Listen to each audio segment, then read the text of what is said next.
Vamos começando, gente, gravar a live para a gente guardar todas as dicas que a gente puder. Então, gente, vou me apresentando. Eu sou a doutora Stephanie Pizzetti, sou presidente da OAB Jovem, a maioria já me conhece. Estou enquanto presidente, e o nosso intuito aqui é daquela dor que a gente vai ter, aquela primeira sustentação, a gente não faz a mínima ideia como se inscrever, o que fazer, sai aquele despacho, faça a inscrição ou deixe julgar virtualmente. O que a gente faz? E para isso, a gente chamou esse convidado ilustre, maravilhoso, o advogado doutor Roberto Sardinha, que já está aí numa trajetória brilhante no escritório Bermudes. Vou passar a palavra para ele se apresentar e começar a fala. Olha, boa noite a todos.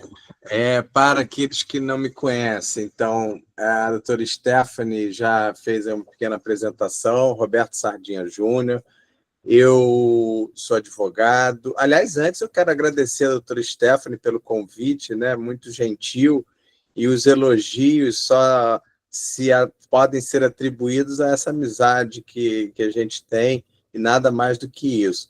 Mas fico muito honrado, muito satisfeito de participar desse bate-papo, na verdade, né? Porque nós estamos aqui entre colegas e o intuito é a gente trocar ideias sobre essa questão, né? Como a doutora Stephanie colocou, o primeiro friozinho na barriga, né, da sustentação, é sempre sofrido.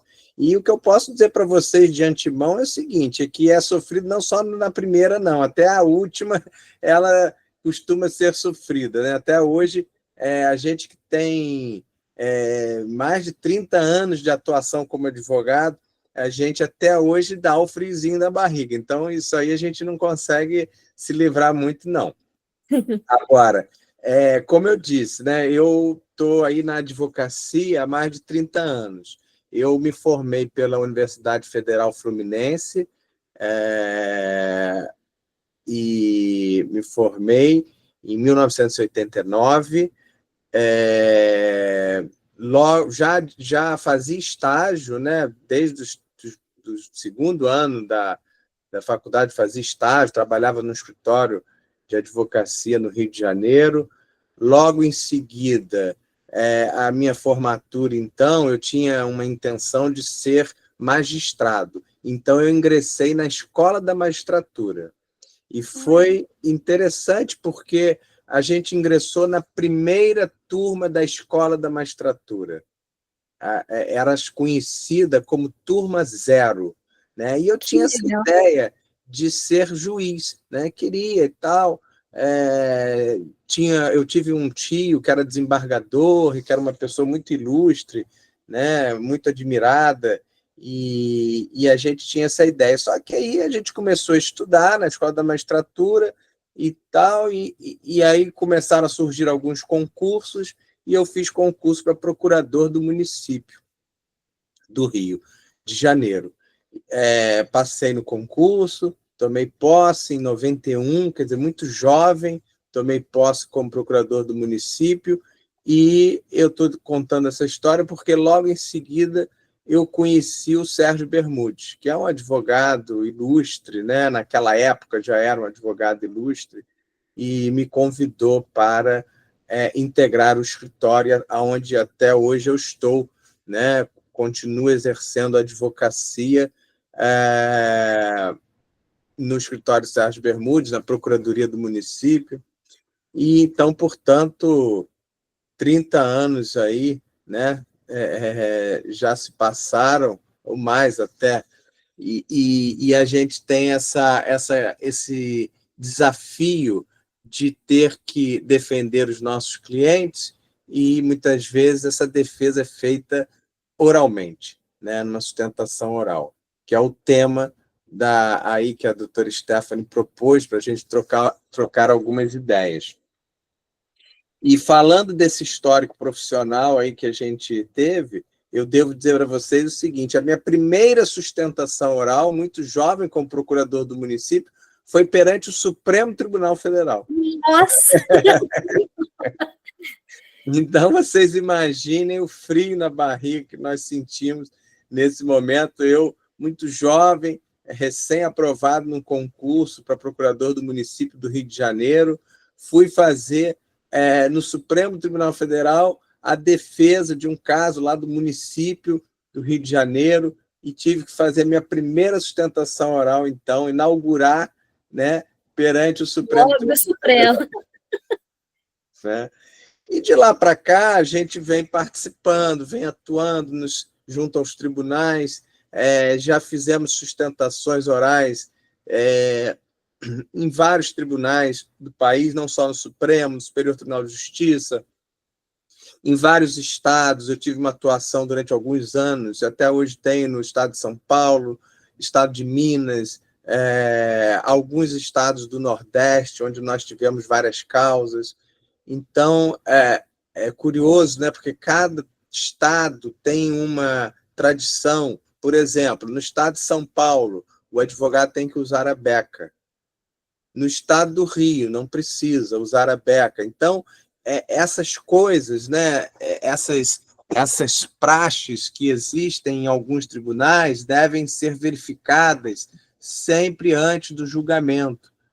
O uso da beca é uma exigência em alguns tribunais, em outros não há essa exigência, né? A questão da preferência, o pedido de preferência, é algo que também a gente sempre enfrenta dificuldades, porque cada tribunal e, às vezes, cada Câmara ou cada turma do tribunal tem uma regra diferente. Existem, por exemplo, câmaras ou tribunais que exigem que você faça o pedido de preferência de forma eletrônica. Outros entendem que você tem que fazer o pedido de preferência 2 horas antes do início da sessão. Então, nós advogados, temos que ficar atentos, porque não há uma regra uniforme em relação a esse assunto. Certo? Sim. Então, marcou o julgamento, nós temos que ficar atentos, nós temos que ver o edital, porque muitas vezes no próprio edital consta lá quais são as exigências a serem observadas, como deve ser formulado o pedido de preferência, como deve ser formulado o pedido de sustentação oral.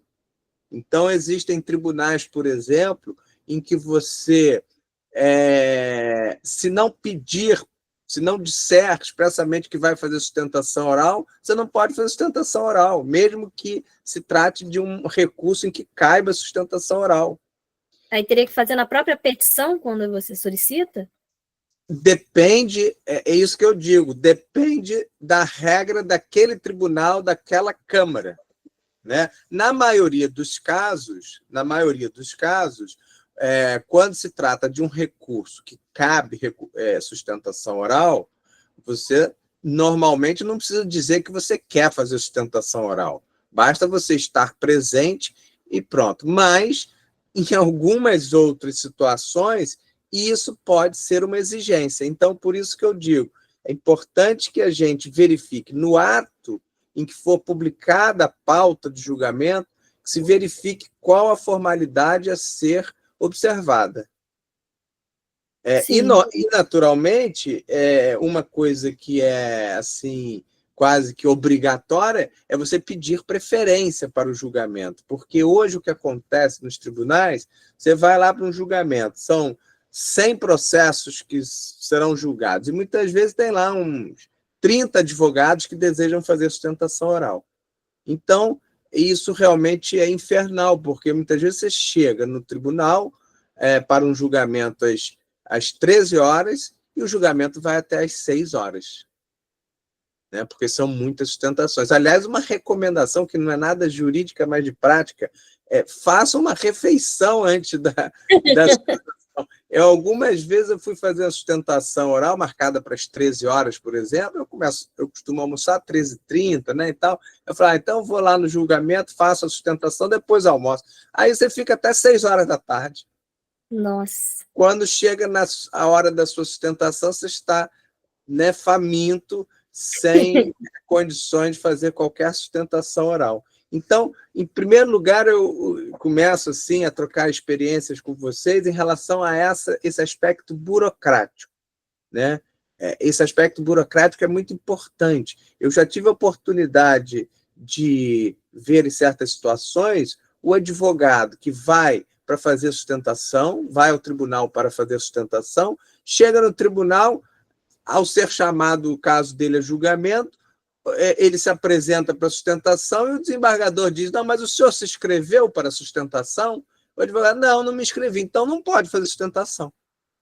Então, olha que situação terrível, né? Porque depois você vai ter que explicar ao seu cliente, não é verdade? Principalmente se a decisão não for favorável, você vai ter que explicar ao seu cliente por que você não fez a sustentação. Eu não fiz a sustentação porque eu não me inscrevi. Como é que você vai falar isso para o cliente? É muito ruim, né? Então, Sim.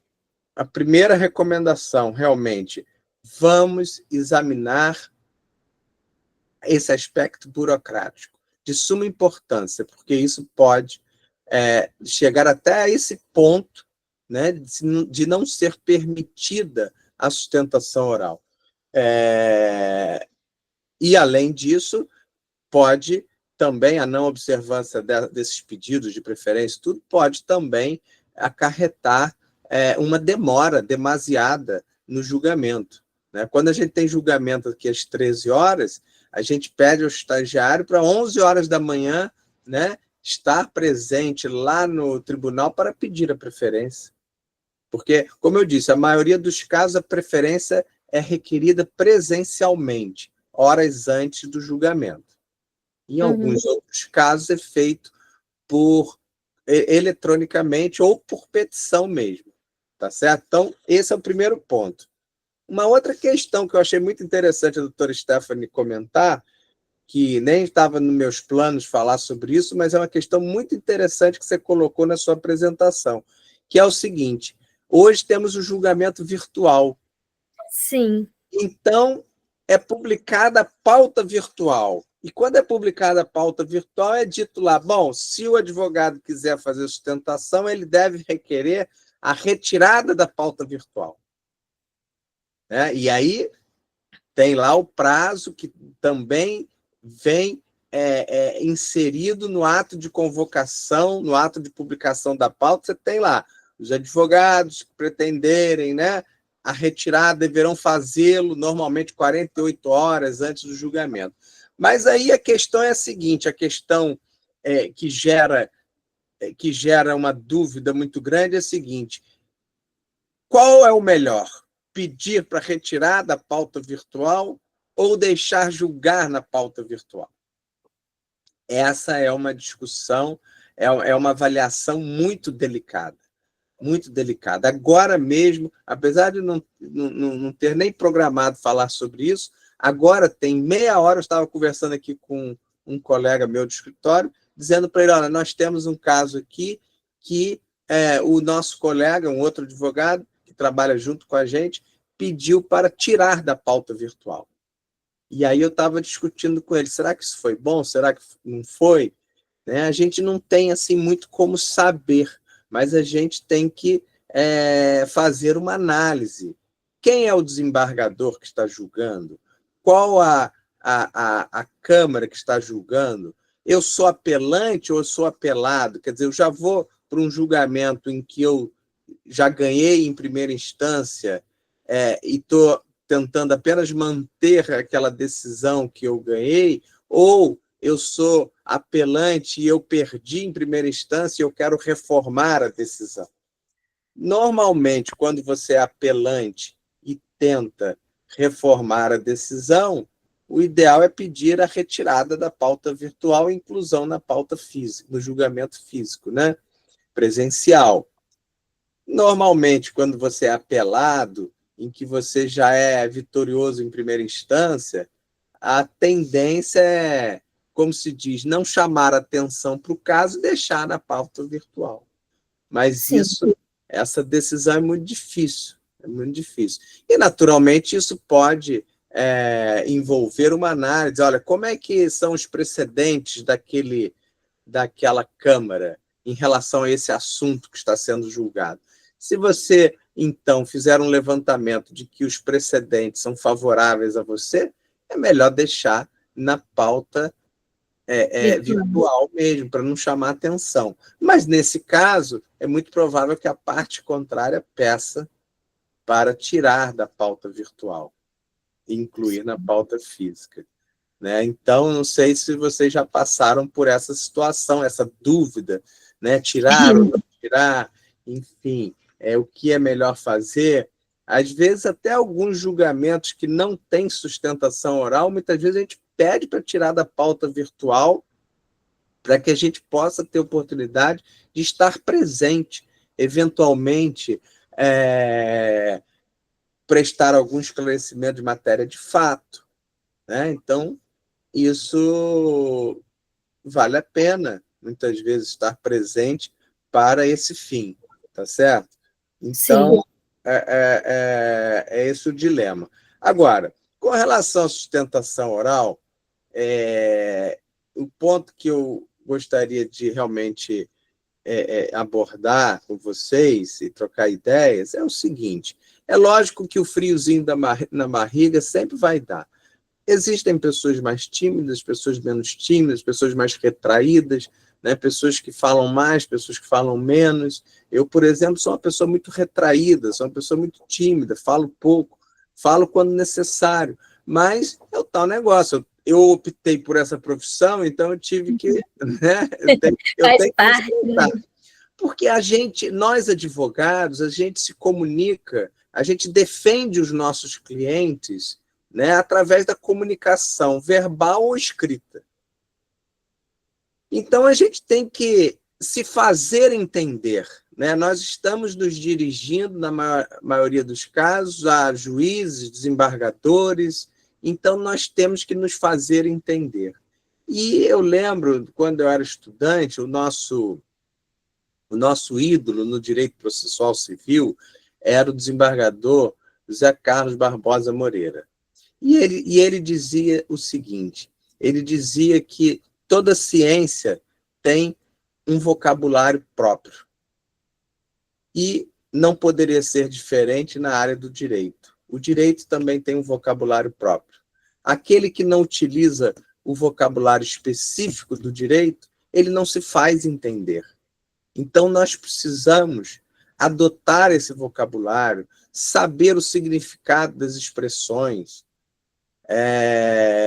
Nós sabemos que certas expressões jurídicas muitas vezes não têm aquele significado específico, aquele significado vulgar da língua portuguesa. Né? Acordar. Né? Acordar não é levantar da cama do ponto de vista jurídico, não é verdade? Acordar no sentido de entrar num acordo. Então, tantas outras expressões que existem nesse sentido.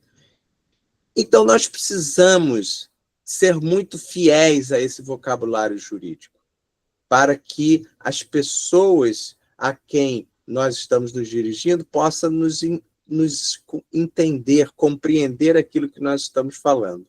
E esse domínio do vocabulário jurídico, ele vai ser formado a partir de uma leitura muito intensa. É preciso ler. Hoje eu me preocupo muito com esse negócio da inteligência artificial, né? Porque a gente chega aí, bota lá no chat GPT, é uma maravilha, né? Você bota lá um negócio, pronto, vem tudo, né, já formatado, certinho. Um dia desses vocês devem ter visto isso aí nas redes sociais, passou um advogado que fez uma sustentação oral da inteligência artificial. Quer dizer, o desembargador interrompeu imediatamente a sustentação e diz: olha, não pode ser feito dessa maneira, né? Também é um exagero. Então, essa questão da inteligência artificial, da internet, tudo é muito bom, né? Porque ajuda, facilita, mas a gente não pode perder o hábito da leitura, a leitura das boas obras jurídicas, não só as boas obras jurídicas, mas as leituras também dos romances, dos suspenses, tudo isso é válido. Mas a leitura jurídica, ela vai nos proporcionar a formação de um vocabulário jurídico. Nós estaremos mais familiarizados com esse vocabulário jurídico. E é esse vocabulário jurídico que deve ser adotado numa sustentação oral, sob pena de haver uma falha de comunicação muito grave, né, a ponto de poder comprometer ali a sustentação, o desenvolvimento das ideias e tudo mais. Então, eu acho que essa questão do vocabulário é muito importante, da formação, né, de uma apresentação oral que nós vamos fazer. Isso vai ajudar também a questão da própria redação de uma petição também, né? Porque a nossa comunicação, como eu disse, não é só oral, também por escrito. Aliás, na maioria das vezes, por escrito. E esse ponto do frio da barriga, Stephanie, a gente fica sempre com esse frio na barriga, mas a gente tem que saber também que isso é normal. E muitas pessoas ficam assim, eu fico muito nervoso, muito nervosa e tal, mas não é só você, todo mundo fica, né? A gente tem que ter essa noção de que todo mundo realmente fica nervoso. Como eu disse, eu fiz a minha primeira sustentação oral no Supremo Tribunal Federal, mas até hoje eu faço minhas sustentações aqui no tribunal e a gente fica apreensivo, a gente fica, muitas vezes, tem dias que a gente está melhor, tem dias que a gente está menos inspirado, não é verdade? E a gente ali, no momento da sustentação oral, nós temos que cativar a atenção dos julgadores. Essa que é a verdade, porque os julgadores estão ali cheios de informações, né, eles têm um conhecimento do direito muito bom, senão não estariam ali, não é verdade? Então, nós precisamos cativar a atenção, nós temos que falar com clareza, com objetividade, abordando os pontos principais, as questões mais relevantes. Não é recomendável, por exemplo, você ler um artigo, ler uma doutrina, não é recomendável. Inclusive, é lógico, você pode levar anotações, os pontos que você quer, que você deseja abordar, mas não é recomendável a leitura de um rascunho, né, ou de um roteiro, vamos dizer assim. Você sabe que no Tribunal de Justiça de São Paulo é proibido ler. O advogado não pode ler as suas anotações. Então, chegou na tribuna, você tem que deixar a anotação na bolsa, o que seja, né? Não, pode ser um roteiro que você olhe para ele e vá se guiando pelo roteiro, mas você não pode ler. Então, se você pega lá um roteiro e começa a ler, é proibido. O desembargador vai interromper a sua fala e vai dizer, olha, doutor, não pode, não é possível. Agora, é curioso porque eles podem ler, né? Mas é aquele negócio, a gente como advogado, a gente está sujeito ao julgamento dos desembargadores, aí a gente acaba enviando nossa vitrolinha no saco, porque não tem jeito, né? É isso aí. Os juízes, por exemplo, quando vão proferir os seus votos, eles leem os votos. Vocês já devem ter visto esses julgamentos, às vezes, no Supremo. O sujeito começa a ler um voto de não sei quantas páginas. Quer dizer, eu acho isso até uma desconsideração com um advogado, porque o acórdão vai ser publicado. Ele pode muito bem apresentar suas ideias. Mas, enfim, nós estamos falando dos advogados e não dos juízes. Eu acho que, na verdade, nós não devemos ler por um motivo muito simples, porque a leitura é entediante para quem está ali ouvindo. Eu vejo, às vezes, advogados lendo um artigo. Olha, segundo o artigo 120 do Código de Processo Civil, aí começa a ler o artigo. Quer dizer, você torna a sua fala cansativa. Ler uma doutrina, por exemplo, você pode dizer, olha, segundo, né, Caio Mário da Silva Pereira, essa situação não é assim que acontece, não pode acontecer isso, tal. Agora, você ler uma doutrina, ler uma jurisprudência, né? Você não precisa ler a jurisprudência, você pode dizer, olha, segundo o Tribunal de Justiça do Estado do Paraná, esse tipo de situação é resolvido dessa maneira. Nós anexamos aí as nossas razões, esse voto do desembargador lá do Tribunal de Justiça do Paraná, fulano de tal.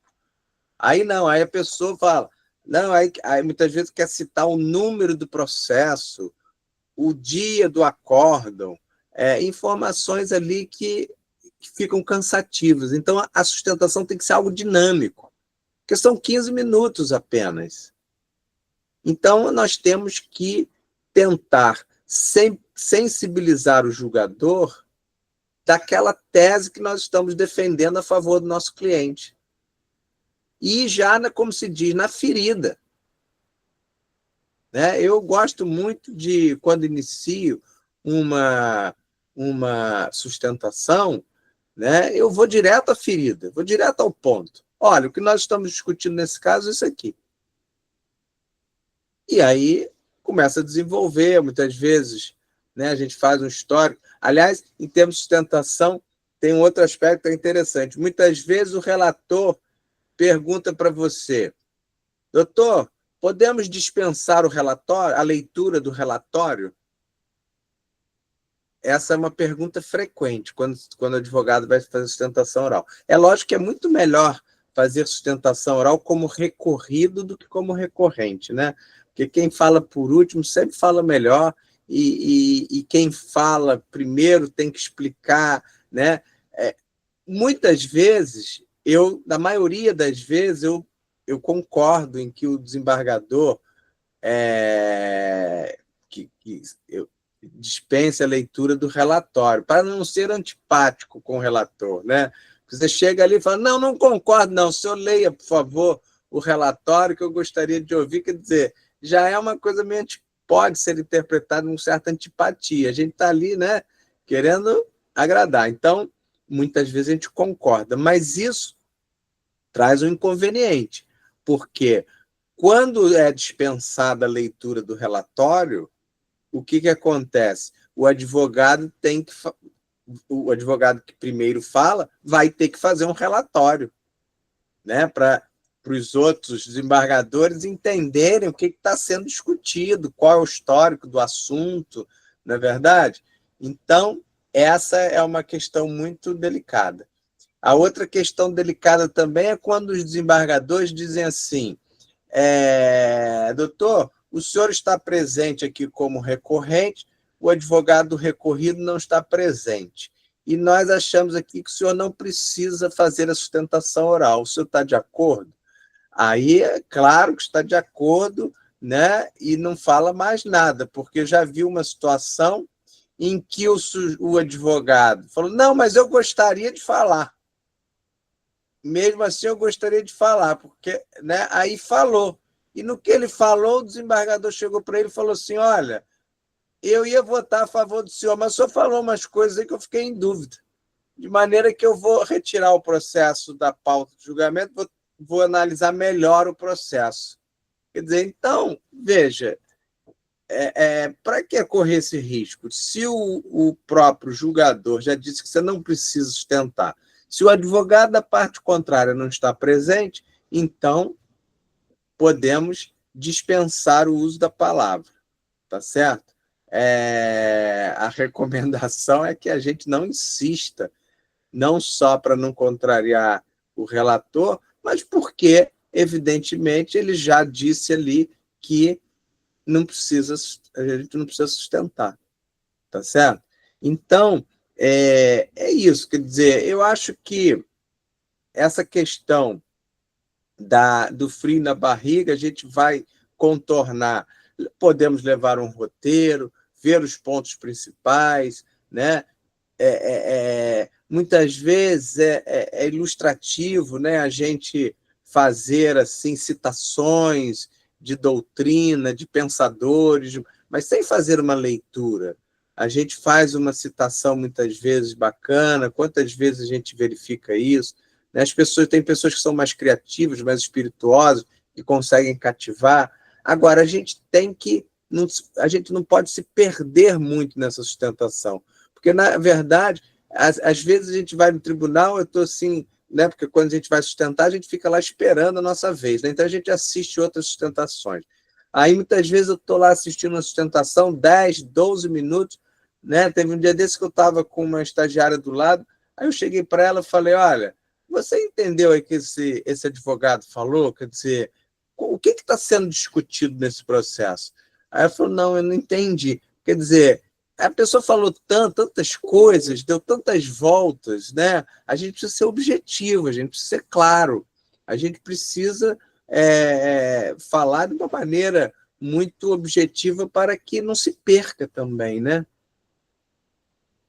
Então, é mais ou menos por aí, quer dizer, eu não sei o que a gente pode, qual é uma outra dica que a gente pode apresentar a vocês também. Você, com toda a sua experiência em relação ao Tribunal do Rio, como costuma ser essa questão da toga?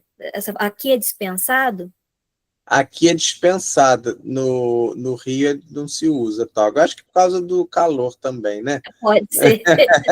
É uma tradição do Rio de Janeiro, porque realmente é um calor excessivo, né? Aqui, inclusive, muitas vezes o tribunal, durante os meses de janeiro e fevereiro, até dispensa o uso do paletó. Não nas sustentações, mas no fórum, né? A pessoa pode não utilizar a gravata e tudo mais, mas isso não no julgamento, isso no fórum mesmo. Agora, no órgão especial do tribunal, aí você tem que usar a beca. Aqui no Rio de Janeiro, no órgão especial. Já fizemos sustentação também no órgão especial e lá nós temos que usar a beca, sabe? E quando tem que usar a beca o advogado leva, o tribunal oferece, como é que funciona? Pois é. Quando a gente, por exemplo, a gente chegou a morar em São Paulo durante 5 anos, a gente atuou lá, eu fui justamente para São Paulo para ajudar a organizar lá o escritório de São Paulo, né? Então, como lá, por exemplo, o uso da beca é obrigatório em todas as câmaras, então lá no escritório nós tínhamos assim uma beca tamanho G, uma tamanho M, uma tamanho P. Então a gente ia com a nossa beca. Mas, por exemplo, lá no Fórum, no Tribunal de São Paulo, eles têm, lá na OAB, eles têm as becas para serem emprestadas aos advogados, entendeu? Então, eles podem emprestar a beca. Mas, como a gente não confiava muito nisso, como a gente sempre estava, a gente tinha lá umas becas. No Rio de Janeiro, como não é um uso frequente, é só no órgão especial que a gente precisa usar a beca, então a gente não tem beca, aqui no escritório não tem. Quando a gente precisa usar lá no órgão especial, geralmente eles têm a beca. Um outro exemplo, no Superior Tribunal de Justiça, também tem que usar a beca. E lá eles têm a beca fica assim, logo ao lado assim da parte, antes de você entrar ali para o local da sustentação, tem umas becas que ficam penduradas ali, e aí você coloca a beca. Alguns advogados têm a beca própria, né? Eu confesso a você que eu não fiz, não. Mas tem. E aí é uma coisa terrível que é o seguinte, às vezes você vai botar a beca, você se atrapalha todo, né? Você já está ali meio nervoso e tal. Aí você coloca a beca, não está acostumada, aquilo não é do seu tamanho, porque não é sua, é emprestada. Então, eu algumas vezes já me atrapalhei, né, com essa questão aí da beca. E no tribunal, essas questões de preferência, a preferência que você fala, existe algum critério? Que a gente sabe que no Código de Ética tem a questão da mulher grávida, na preferência de audiência e sustentação. Mas tem alguma outra preferência? Olha, não, geralmente tem essas preferências especiais. Às vezes, por exemplo, às vezes tem um desembargador que está ali só para votar alguns casos. Então, se dá preferência aos processos daquele desembargador. Às vezes tem um representante do Ministério Público que está ali só para julgar alguns casos. Então, se dá preferência para ele, né? Fora isso, a preferência é aquela preferência nominal, de acordo com uma lista que, como eu disse, aqui no Rio de Janeiro, normalmente 2 horas antes do julgamento, eles colocam a lista na entrada da Câmara, né? E aí a gente pode fazer a anotação aí do nome, do número do processo, do nosso nome e tudo mais. Aí fica tipo em ordem cronológica de quem pediu primeiro, né? Quem chegou primeiro. Por isso que a gente manda os estagiários lá 11 horas da manhã, eles já ficam lá de prontidão, a hora que a lista, né, aparece, a gente já coloca o nome rapidamente, porque Sim. É horrível isso, né? Você vai para o tribunal, você chega lá às 13 horas, às vezes tem que sair às 18 horas, então você fica esse tempo todo assistindo o julgamento, e um monte de coisa para fazer no escritório, um monte de coisa para fazer, e você fica ali de 1 da tarde até 6, né, esperando o julgamento. Eu acho que, bom, aí não é uma questão nossa, é mais do judiciário, mas, por exemplo, eu já fui num julgamento no Tribunal de Justiça de Minas, em que você chegava lá, existia um painel com a lista de processos, e aí esse painel ia indicando os processos que estavam sendo julgados. De maneira que você chegava lá, você olhava o painel, você sabia exatamente em que momento seu processo ia ser julgado. Porque tinha aquela lista, então estão faltando 50 processos. Aí, daqui a pouco, estão faltando 40. Né? Então, quer dizer, você poderia até se programar, né? Deixar um estagiário, ficar no escritório. Quando tiver faltando 20 processos, você me chama, que eu saio do escritório. Às vezes você está... O nosso escritório aqui, por exemplo, no Rio, é muito pertinho do fórum. A gente vai andando aqui, é uma caminhada de 50 metros. Então, às vezes, se tem um sistema desse, é mais confortável para o advogado, né? Você, como participante da OAB, você pode dar essas recomendações aí. Com certeza. Dos tribunais, para terem um critério em relação a isso, porque como se diz, é um momento em que o advogado fica ali, né? Perde um tempo enorme assistindo o julgamento dos outros, né? Sim. E quanto à pré, né, sustentação, aquela questão, a gente apresenta memoriais nos autos, a gente deixa para falar só oralmente, faz os dois, o que o senhor recomenda? Sim, não, mas senhor, não, pelo amor de Deus, Perdão. Estamos entre colegas, não precisa, pode me chamar pelo primeiro nome. A questão é a seguinte, isso é muito importante. Isso é muito importante. Você tocou num outro ponto assim, de suma importância. Veja, hoje em dia, os desembargadores, se o advogado simplesmente fez a sua apelação e só aparece lá no dia do julgamento, o que acontece? Ele quase que já vai encontrar uma coisa já pronta, porque o relator já fez o voto. E o relator, ele antes do dia da sessão, ele já disponibiliza o voto para os outros desembargadores, no sistema interno deles. E, portanto, quando você vai para uma sustentação oral, os julgadores, não só o relator, mas os outros julgadores, já têm uma opinião formada sobre o assunto. Então, é fundamental que você apresente memoriais. A apresentação de memoriais normalmente é feita mediante agendamento junto ao gabinete. Hoje, inclusive, no próprio site do Tribunal de Justiça, você tem lá o e-mail do gabinete, para onde você pode mandar um e-mail pedindo uma audiência, que seja recebido para entrega de memoriais.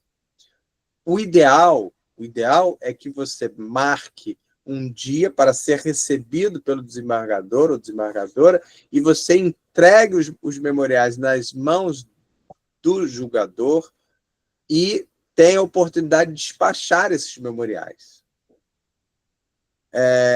Um ou outro desembargador, é muito raro, exige que o memorial seja anexado ao processo. É muito raro. A maioria dos casos é assim. Você pede um agendamento. Muitas vezes, o desembargador não tem agenda para receber o advogado. Pede que os memoriais sejam entregues no gabinete. Geralmente, o desembargador tem lá um assessor, né, que recebe os memoriais. Muitas vezes, o desembargador pede para que se remetam os memoriais por e-mail. Enfim, o ideal é que, logo que você tem a oportunidade, você remeta um e-mail para o gabinete pedindo um dia para ser recebido para a entrega de memoriais. Agora, vamos lá, tem uma diferença. Em relação ao relator, em que momento fazer isso? O ideal é fazer isso logo depois da distribuição do processo para ele. A gente tem que ter uma certa sensibilidade também, porque, por exemplo, no STJ eu já fiz isso.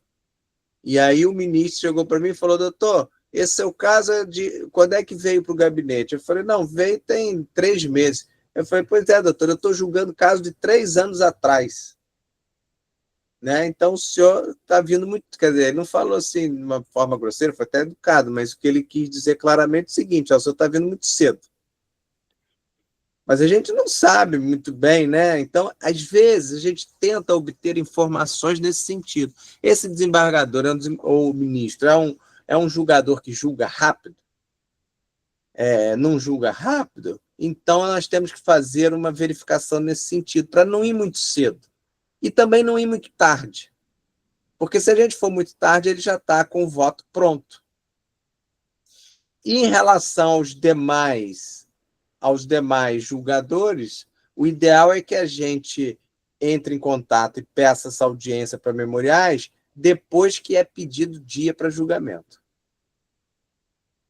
Porque é mais ou menos quando o voto já vai estar disponibilizado, eles vão dar uma olhada e tudo. Inclusive, para você ter ideia, no Superior Tribunal de Justiça, o ministro não recebe se não já está pautado o processo para julgamento. Se você quiser, eu quero despachar o memorial, né? Ele fala, já está pautado? Eu falo, não, não está, então não recebo. Isso os outros. O relator muitas vezes recebe.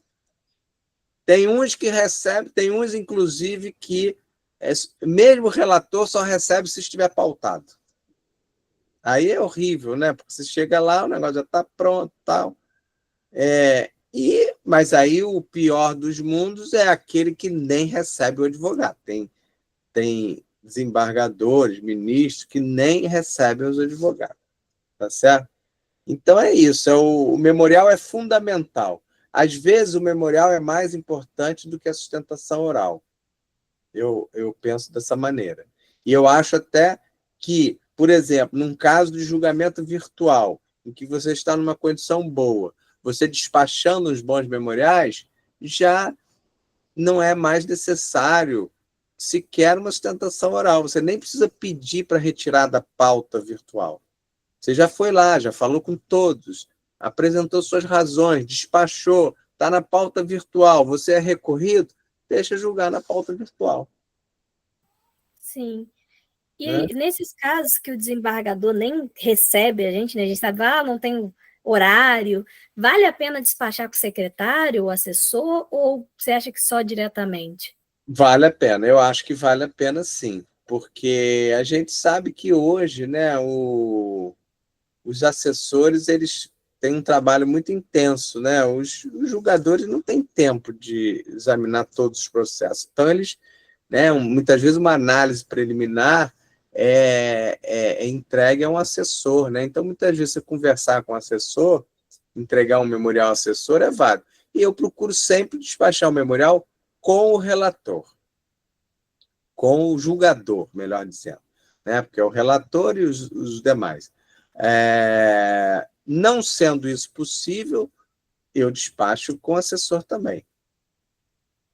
Quer dizer, aí você tem casos em que, por exemplo, tem desembargadores que, os julgadores, quando eu falo desembargadores, pode ser até ministro também do STJ ou do STF. No STF, por exemplo, hoje em dia, é dificílimo você despachar com um dos ministros, porque eles estão lá, né, lotados de processos e tudo mais, enfim. Mas é difícil. Geralmente, no STF, você só despacha com assessor. No STF, tem a figura do juiz auxiliar, que é um juiz, mas é auxiliar do ministro. Então, muitas vezes, você despacha com ele. Aliás, no STJ também tem. Eu, há pouco tempo, despachei um processo no STJ, quem me recebeu não foi o ministro, foi o juiz auxiliar. Mas o interessante é sempre despachar. Como eu disse, o pior dos mundos é não ser recebido. Aí eu ia dizer o seguinte, tem uns julgadores que delegam para que o assessor receba. Tem outros que não permitem que o assessor receba. Aí ele quer receber pessoalmente. Porque nós tivemos aí há pouco tempo, né, inclusive aquele escândalo lá do STJ, na verdade, em que alguns assessores foram acusados de estarem, entre aspas, vendendo decisões judiciais e tudo. Então, alguns ministros falaram, não quero mais que assessor receba advogado. Então, se tiver que despachar memorial, é com o próprio julgador. O que eu acho muito melhor também, né? Sim. A questão é disponibilidade, né? Porque aí a gente fica entre não despachar e despachar com o secretário, é melhor que alguém nos ouça, né? Isso mesmo, porque esse alguém que muitas vezes nos recebe é a pessoa que muitas vezes vai levar um resumo para o julgador, né? E muitas vezes, ao levar um resumo, muitas vezes ele pode influenciar de algum modo, né? Se ele se convenceu ali daquilo que você falou com ele e tal. Então, essa questão do memorial assim, é muito importante. É uma recomendação que a gente faz, o nosso escritório, né? O escritório aqui, o escritório Sérgio Bermudes, eu acho que a gente costuma até dizer isso para as pessoas, para os clientes, que um dos nossos diferenciais é essa abordagem presencial, né? Essa abordagem direta. E, quer dizer, a gente não faz só um recurso e no dia do julgamento vai lá assistir o julgamento ou fazer uma sustentação.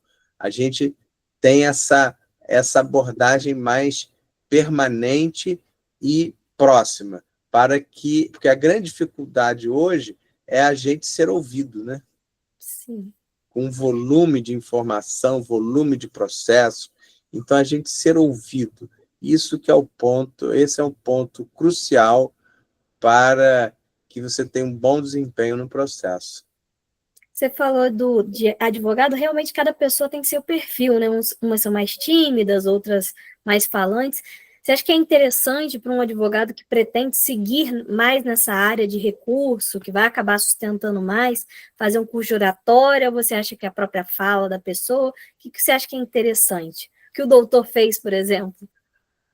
Não, engraçado, eu não fiz, mas eu me arrependo de não ter feito, porque eu gostaria de ter feito, sabe? Eu acho que todas essas experiências são válidas, porque existe uma coisa, existe um estudo, existe toda uma técnica, né? Às vezes a gente quando não conhece um assunto, a gente não imagina, né, quantas técnicas podem ser utilizadas, quantos recursos e tal.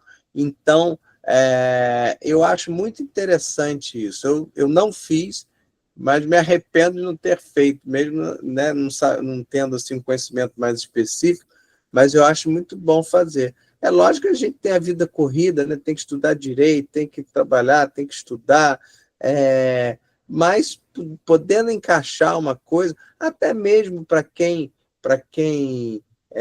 tem maior habilidade com o uso da palavra, é interessante fazer para conhecer as técnicas, né? Às vezes uma impostação de voz, né? Que impressiona, que chama atenção. E como eu disse, a gente tem que cativar a atenção de quem está nos ouvindo, porque nós estamos contando uma história. E tem várias maneiras de contar a história, não é verdade? Você pode contar a história de uma maneira entediante ou contar a história de uma maneira mais alegre, mais interessante. E é isso que a gente quer. A gente quer que essa história seja ouvida e que se preste atenção a essa história. Nesses 3 tribunais que você falou, que são os mais próximos, né, que é Minas Gerais, São Paulo e Rio de Janeiro, qual que é o costume para solicitar a sustentação oral? Geralmente é por e-mail, como o doutor falou, vai até o dia do julgamento e pede, como é que funciona? O protocolo normal, Sabemos que cada turma tem uma peculiaridade, mas assim, a maioria. A maioria é a lista que fica na porta da sala de julgamento. Vamos supor que o julgamento seja 1 hora. Então, normalmente, aquela lista ela é apresentada ali às 11 horas da manhã. Então, na maioria dos casos, ocorre dessa maneira. Então, aquela lista é colocada ali na porta e o advogado, então, que vai chegando, vai colocando a informação ali. E é lógico que eu já vi muitas vezes uma situação especial. Às vezes você tem, por exemplo, você tem um outro julgamento daquele mesmo dia, eu tenho uma audiência. Eu já tive um caso, por exemplo, que eu fui a um julgamento, foi em Recife, inclusive. Eu fui ao julgamento e aí eu tinha um voo para voltar para o Rio. E eu falei, né, nada impede, você pedir, olha, um compromisso, tal, tem que pegar um voo, já tinha comprado essa passagem e tudo. Então, você pode muitas vezes expor uma situação dessa. Esta semana mesmo, foi na terça-feira, eu tinha um julgamento no tribunal, só que nesse mesmo dia eu tinha uma audiência às 13 horas, aqui no Rio, e uma audiência às 16 horas em Niterói. E o julgamento era às 13 horas. 2 dias antes do julgamento, eu fiz uma petição comprovando, né, juntei a comprovação de que eu tinha uma audiência às 13 horas, uma audiência às 16, ambas marcadas com maior antecedência que o julgamento, e, portanto, pediu adiamento. A desembargadora deferiu, né? Sim. Aí, no caso, não precisaria fazer nenhum tipo de cadastro prévio, né? Somente aquela lista do dia. Isso, só a lista do dia. Na maioria dos casos é assim. Grande maioria dos casos é assim. E em alguns casos assim, excepcionais, você tem essa possibilidade de já fazer o cadastro eletronicamente, mandando um e-mail, entendeu? O STF funciona também dessa maneira ou ele tem uma peculiaridade? Não, também funciona dessa maneira, mas no STF, como é um tribunal que está em Brasília, geralmente é por e-mail mesmo, certo? Aí você vai, e aí você tem, a partir de 48 horas antes, você já pode inserir o seu nome naquela lista, né? O que você faz eletronicamente. O importante é aquela recomendação inicial, porque é o que eu disse, cada tribunal tem um costume e, às vezes, dentro do mesmo tribunal, cada Câmara tem um costume diferente. Então, o importante é você verificar, logo quando o processo for pautado, verificar qual é a conduta a ser adotada para você pedir a preferência. Sim. Então, vamos encaminhando para finalizar. Só perguntar se alguém tem alguma dúvida, tem alguma pergunta. Eu estou vendo que está presente a doutora Karina, que fez aí uma audiência comigo essa semana, né, doutora Karina? O doutor Fabiano Valente também está aí presente. Eu quero mandar um abraço aí para todos, né? Agradecer a oportunidade e me coloco à disposição. Se alguém quiser fazer alguma pergunta, claro, com o maior prazer. Doutor, boa noite. Muito obrigada por tudo aí. Foi muito prazeroso tanto fazer audiência com o senhor, quanto ouvir todos os ensinamentos de hoje. Tá bom. Vamos levar muito a risco, pode ter certeza. Aprendemos muito hoje com o senhor. Tá ótimo, muito obrigado. Acho que ninguém, então, tem pergunta. Muito obrigada, doutor, por isso.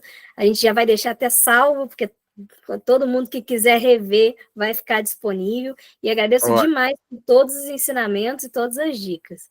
Eu que agradeço o convite e fico muito satisfeito em contribuir aí com essa formação da experiência aí de vocês, e fico à disposição para a gente bater outros papos, tá bom? Obrigada, doutor. Um abraço. Até logo, boa noite a todos. Boa noite.